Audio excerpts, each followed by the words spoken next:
Hello दोस्तों, आज हम क्लास 9th का फर्स्ट चैप्टर पढ़ने जा रहे हैं, जो कि फर्स्ट चैप्टर का क्या नाम है?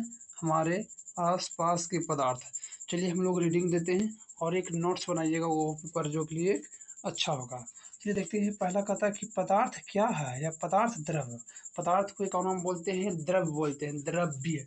एक द्रव्य होता है मतलब पानी, द्रव्य मतलब होता है पदार्थ होता है। तब वह सही वस्तुएं जो स्थल घेरता है, स्थल को एक और नाम क्या बोलते हैं? स्थान। तो जो वस्तु अपना क्या घेरे? स्थान घेरे, जिसे आयतन हो, जिसका क्या हो? आयतन हो, जिसे क्या हो? अपना एक आयतन हो, जिससे हम अपने ज्ञानेंद्रियों से अनुभव करते हैं। क्या कहते हैं? ज्ञानेंद्रियों से हम अनुभव कर सकते हैं, वह क्या कहलाता है? पदार्थ कहलाता है। अब इसके कहने का मतलब होता है कि वह सही वस्तु जो क्या करेगा? स्थान घेरे।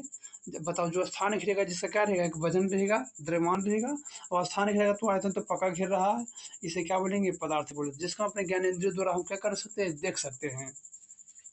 फिर कहता है कि भारत एक प्राचीन दार्शनिक के अनुसार पदार्थ 5 तत्व से बनकर बना है। कहता भारत के एक प्राचीन दार्शनिक के अनुसार पदार्थ कितने तत्व से मिलकर बना है? 5 तत्व से मिलकर बना हो, जिसे क्या बोलते हैं? पंचतंत्र बोलते हैं। इसमें याद रखिएगा कि पदार्थ 5 तत्व से मिलकर बनता है, उसे क्या क्या बोलते हैं? पंचतंत्र कहते हैं।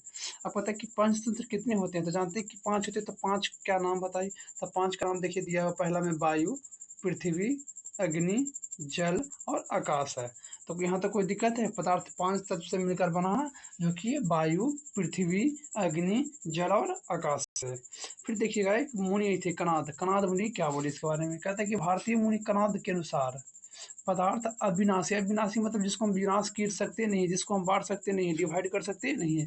कणु यानी परमाणु से मिलकर बना। कहता है कि परमाणु होते हैं, जो पदार्थ होते हैं जो परमाणुओं से मिलकर बनते हैं, जो कि परमाणु को हम तोड़ सकते नहीं है। फिर देखिएगा आधुनिक विचारधारा है। तो आधुनिक विचारधारा के अनुसार पदार्थ को भौतिक एवं रासायनिक गुणों के आधार पर 2 वर्गों में बांटा गया। कहता है क्या? हाँ, आधुनिक विचारधारा के अनुसार पदार्थ के भौतिक एवं रासायनिक गुणों के अनुसार, भौतिक एवं रासायनिक गुणों के अनुसार कई भागों में बांटा गया? 2 वर्गों में बांटा गया है। यूनानी ने भी पंचतंत्र का समर्थन किया था। कहता है कि यूनानी ने भी किसका समर्थन किया था? पंचतंत्र का समर्थन किया था। अब देखेंगे पदार्थ का भौतिक गुण स्वरूप, मतलब पदार्थ का भौतिक गुण देखिए। जैसे आदमी का भी गुण होता है, आदमी का बहुत सारा गुण है। तो देखते हैं आप लोग रास्ता पर चल रहे, रास्ता पर कुत्ता शांत बैठे ले, आप लोग ढेला मार देते हैं, ये एक आदमी का गुण है, मगर मारना नहीं चाहिए। बहुत सारे आदमी का गुण अलग अलग होते हैं, कोई सेवा सत्कार करके और कोई चलते हुए पर लात मार देते हैं। ऐसा ही पदार्थ का कुछ भौतिक गुण है, चलिए देखते हैं। पहला है पदार्थ कणों से मिलकर बना है। क्या है पहला?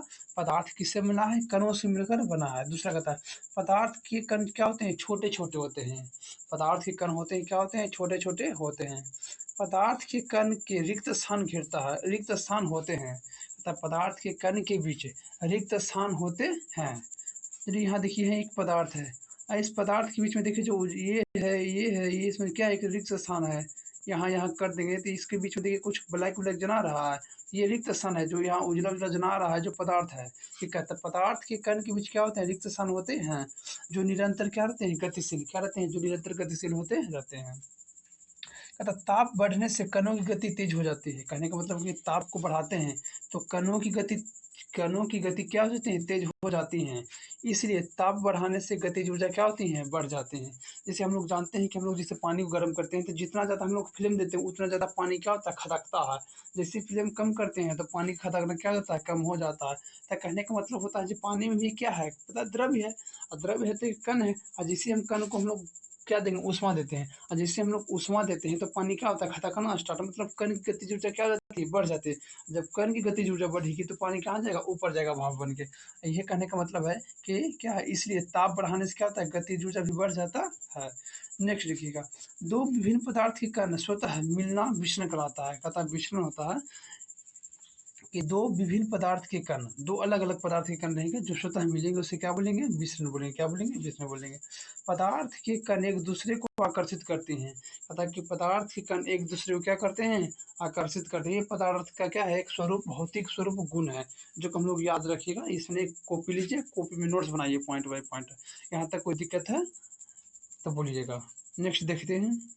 चलिए देखते हैं ठोस क्या है। ठोस के बारे में पढ़ते हैं, इसको बोलते हैं सॉलिड इंग्लिश में। कहता है ठोस का क्या गुण है? इसका आकार और आकृति दोनों क्या होते हैं, निश्चित होते हैं। ये ठोस का जो आकार आकृति क्या होते हैं, दोनों निश्चित होते हैं। जैसे ठोस को हम लोग लेते हैं, एक मानी ईंट ले लेते हैं। अब ईंट का क्या है आकार, एक निश्चित है, कितना में ईंट है, इतना क्या है, एक ईंट है। मानिए 5 सेंटीमीटर का क्या ईंट है, 5 सेंटीमीटर का। बताओ, जब हम अपना एक इलाका को लेते हैं, जैसे भागल बीघा में हम ईंटा रखे 5 सेंटीमीटर का, और हम जैसे परासी में रखेंगे ईंटा, तक कि 10 सेंटीमीटर का हो जाएगा, नहीं होगा। मतलब जो सॉलिड होता है, जिसका जो आकार वो आकृति की बदलने वाला नहीं है। ऐसा होता है कि पृथ्वी पर 5 सेंटीमीटर का है और अलग ग्रह पर गया तो 10 सेंटीमीटर का हो जाएगा, नहीं होगा। इसलिए कहा था कि ठोस का जो आकार होते हैं, आकृति दोनों क्या होते हैं, निश्चित होते हैं। इस पर दाब लगाने पर टूट सकता है, इस पर दाब लगाने पर टूट सकता है। ये तो बात सही है कि इस पर दाब लगाने पर क्या हो जाता है, टूट जाता है। जैसे हथौड़ी से हम लोग दाब लगाते हैं ईंटा पर, तो ईंटा क्या हो जाता है, टूट सकता है, लेकिन आकार नहीं बदल सकता, आकार बदल नहीं सकता है। इसका संपीड़ितता नगण्य है। इसका क्या है, इसका संपीड़ितता नगण्य होता है। इसका संपीड़ितता क्या होता है, नगण्य होता है। नगण्य मतलब संपीड़ित मतलब इसको हम ईंटा को दबाते थे, ऐसा होता है कि दबता है नहीं ना, इसको बोलते हैं संपीड़ितता। दबाने से जो ना दबे, तो हम लोग ठोस वस्तु को दबाने से दबता नहीं हो सकता, क्या बोलते हैं, मतलब कि ठोस वस्तु में संपीड़ितता क्या होता है, नगण्य होता है, ना की मात्रा में होता है। इसके कणों के बीच गति नगण्य होते हैं। ये ठोस वस्तु के जो कणों के बीच होते हैं गति, जो क्या होते हैं, नगण्य होते हैं। नगण्य मतलब होते इतना एकदम ठोस, एकदम सटा सटा रहता है, इतना सटा रहता है कि ये गति कर सकते नहीं है। चलिए देखते हैं नोट में कुछ लिखा हुआ। किसी ठोस का गलनांक, किसी ठोस का गलनांक उसके कणों के बीच की आकर्षण बल के समर्थ होता है। किसी ठोस का गलनांक उसके कणों के बीच आकर्षण बल के समर्थ को दर्शाता है। अर्थात ठोस का गलनांक होता है, किसी ठोस का गलनांक होता है जो कणों के बीच जो आकर्षण करता है, आकर्षण बल के समर्थ को दर्शाता है। यहाँ तक कोई दिक्कत है तो बोलिएगा। ठीक, देखते हैं द्रव क्या है, द्रव के बारे में हम लोग। इस द्रव का कहता है, इसका आयतन निश्चित होता है। इस द्रव का क्या होता है, आयतन क्या होता है, निश्चित होता है, और आकार क्या होता है, अनिश्चित होता है। ये समझते हैं। अब किसी बोतल में 1 लीटर बोतल में पानी है। अब 1 लीटर वाला बोतल हम लोग कठौती में रख देंगे, तो क्या 2 लीटर हो जाएगा, आधा लीटर हो जाएगा, नहीं। इसका आयतन क्या रहेगा, निश्चित रहेगा, मगर आकार देखिए, जब हम डब्बू में रखते हैं या तो 1 लीटर के पानी को हम कठौती में रखेंगे, तो आकार किसका लेगा, कठौती का लेगा। अर्थात हम बोतल में रखेंगे तो अर्थात किसका लेगा, बोतल के ले लेगा। इसलिए कहा जाता है कि इसका आयतन क्या रहेगा, निश्चित रहेगा, आकार क्या रहेगा, अनिश्चित। मतलब जिस वस्तु में डालेंगे या जिस बर्तन में डालेंगे उस बर्तन का आकार ले लेता, मतलब आकार अपना क्या कर रहा है, बदल रहा है, मगर आयतन क्या है, निश्चित है। अब देखिए इसका असंपीड्य है, इसे दाब देकर भी ले जाए, मतलब द्रव को हम लोग दबा सकते हैं। जैसे हम लोग चिमचिम में पानी लेते हैं, इसको दबाते हैं कि नहीं दबाते हैं, दबाते हैं तो दब जाता है, उसे बोलते हैं असंपीड्य। क्या बोलते हैं, असंपीड्य। मतलब हम लोग द्रव को दबा सकते हैं या असंपीड्य है।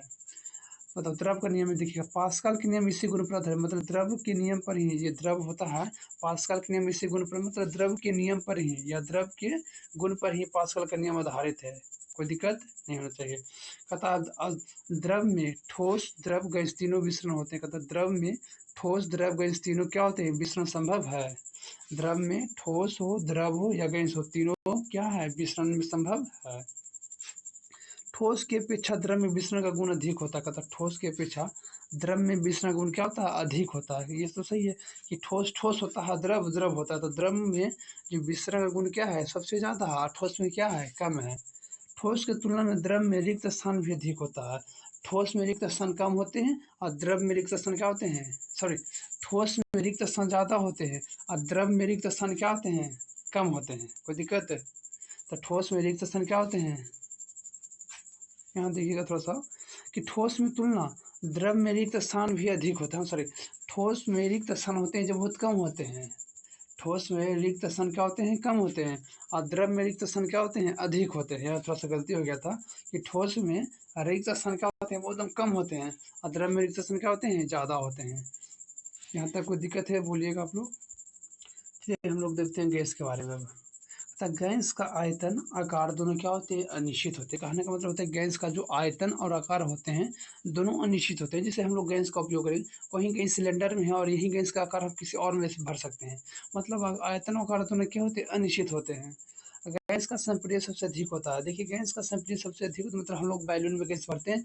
अब बैलून से हाथ हम लोग दबाते हैं कि नहीं दबाते हैं, हाथ को हम लोग बैलून से दबाते हैं और दब जाता है, उसे क्या बोलते हैं, संपीड़न सबसे क्या अधिक है। गैस में कणों के बीच, कहता है गैस में कणों के बीच रिक्त स्थान क्या होते हैं, ज़्यादा होते हैं, जिसके कारण विसरण अधिक तेजी से होता है। कहता है जिसमें रिक्त स्थान ज़्यादा होता है उसका विसरण क्या होता है, तेज होता है। जिसका रिक्त स्थान ज़्यादा होता तो उसका विसरण क्या होगा, तेजी से होगा। गैस को अधिक दाब एवं कम ताप पर संपीड़ित किया जा सकता है। गैस को अधिक दाब देकर और गैस को अधिक दाब देंगे और कम ताप पर संपीड़ित किया जा सकता है। गैस जिस बर्तन में रहता है उस पर दाब डालता है। कहता है गैस जिस बर्तन में रहता है उस पर क्या डालता है, दाब। इसमें याद रखें, गैस जिस बर्तन में रहता है उस पर डालता है दाब। अपने अधिक कणों की गति के कारण डालता है। कोई यहाँ तक कोई दिक्कत है तो आप लोग बोलिएगा।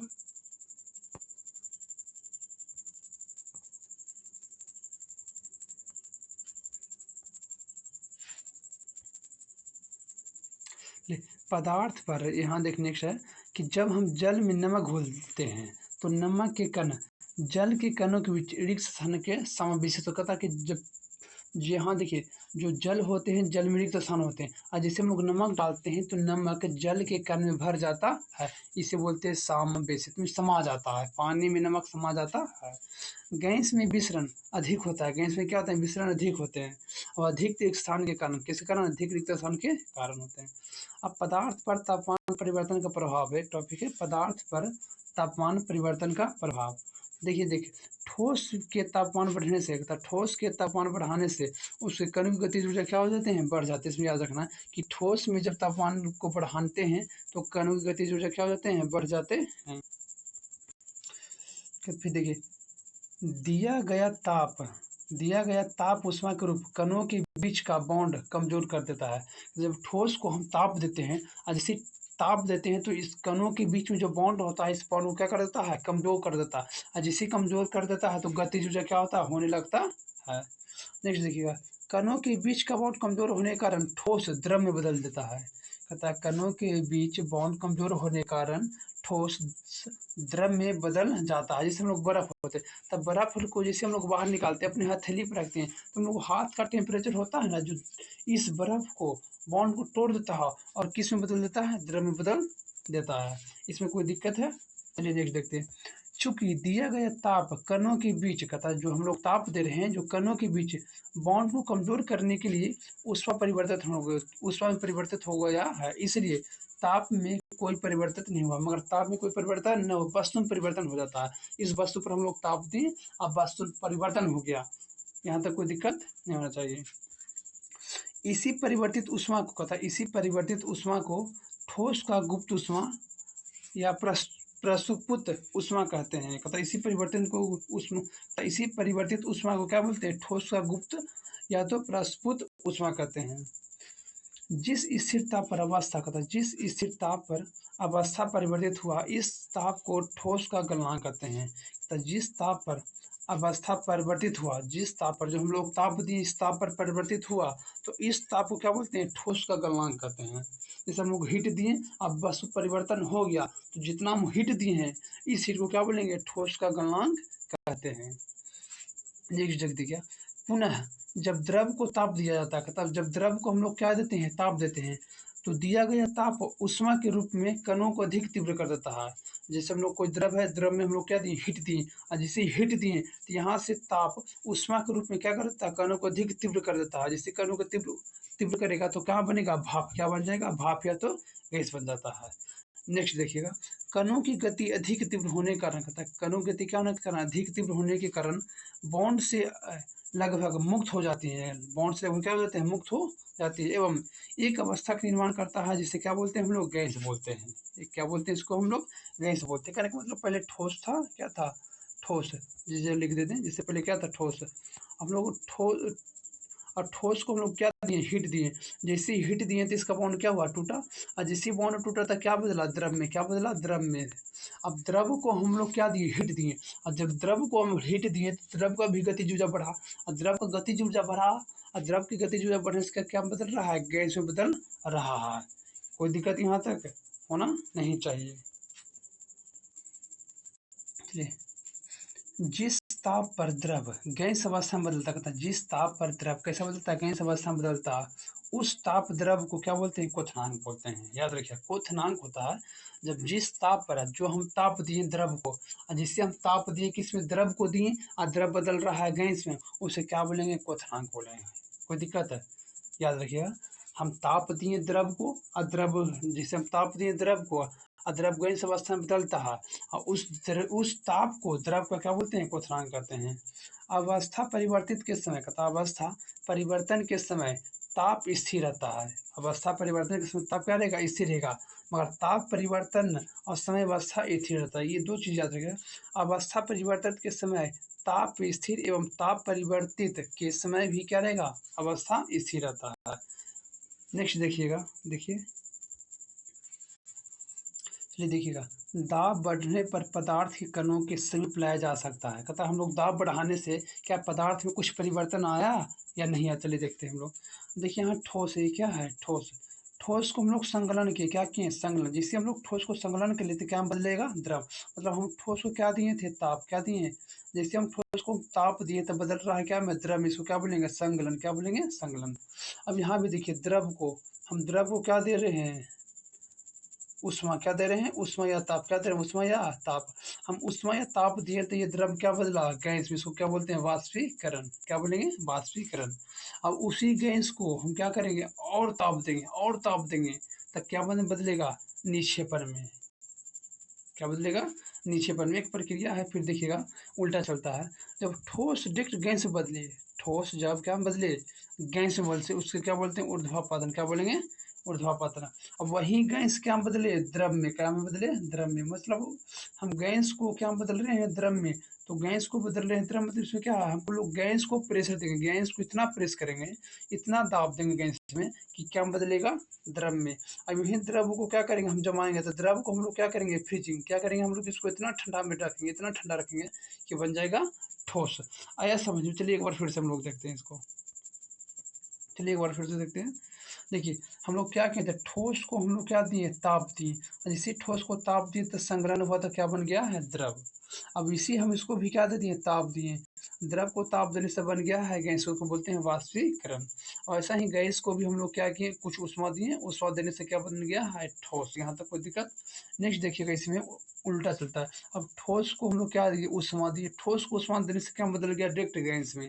हम क्या दिए, ऊष्मा दिए। अब गैस को हम लोग देंगे दाब, क्या देंगे, प्रेशर, दाब, बदलेगा कब में, द्रव में बदलेगा। जैसे हम लोग सेंट उट मारते हैं तो वहाँ रहता है गैस रहता है, और जैसे हम लोग इसको टिपते हैं तो क्या बन जाता है, द्रव, एक पानी की तरह आ जाता है। अब इसे हम लोग द्रव को क्या करेंगे, उल्टा करेंगे, उष्मा देंगे तो बनेगा जमना। इसको ठंडा करेंगे, द्रव को क्या करेंगे, ठंडा करेंगे, फ्रीजिंग देंगे तो बन जाएगा जमना। यहाँ तक कोई दिक्कत है तो बोलिएगा आप लोग। चलिए नेक्स्ट है वाष्पीकरण। वाष्पीकरण समझते हैं।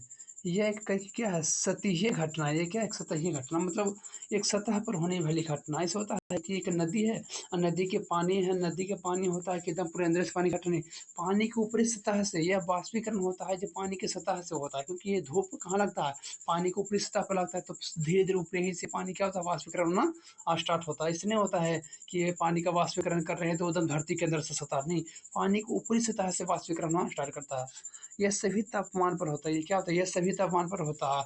ये ज़्यादा टेम्परेचर रहेगा तब भी होगा, और हाई एंड लो रहेगा तब भी होगा। ज़्यादा टेम्परेचर में पहले होगा और कम टेम्परेचर में बाद में होगा। मतलब ज़्यादा तापमान आ जाएगा तो एकदम क्या होगा, एकदम जल्दी जल्दी होगा, एकदम कम समय में हो जाएगा। और तुम कम तापमान रहेगा तो धीरे धीरे होगा, मतलब समय लगेगा। वायु में उपस्थित जलवाष्प की मात्रा को आर्द्रता कहते हैं। कहता है वायु में जलवाष्प की मात्रा को क्या बोलते हैं, आर्द्रता। मतलब वायु में कुछ कुछ क्या रहे, पानी रहे, पानी की तरह अंश रहे, उसे क्या बोलेंगे, आर्द्रता कहते हैं। मतलब वायु एकदम चले, एकदम सुबह में एकदम हवा चले और कपड़ा थोड़ा सा भीग जाए, महसूस हो कि पानी का फुहारा आ रहा है, उसे क्या बोलेंगे, आर्द्रता बोलेंगे। कहता वाष्पीकरण। वाष्पीकरण होने से वस्तु का ऊष्मा में कमी आ जाती है। कहता वाष्पीकरण होने से वस्तु का ऊष्मा में क्या आ जाती है, कमी आती है, जिसे क्या बोलते हैं, शीतलता उत्पन्न होता है। तो वाष्पीकरण होने से वस्तु की उसमें क्या होता है, जब उसमें जब हानि होगा, जब उसमें हानि हो रहा है तो शरीर कैसा रहेगा, शीतलता लगेगा, शीतल लगेगा, कोई दिक्कत यहाँ तक होना नहीं।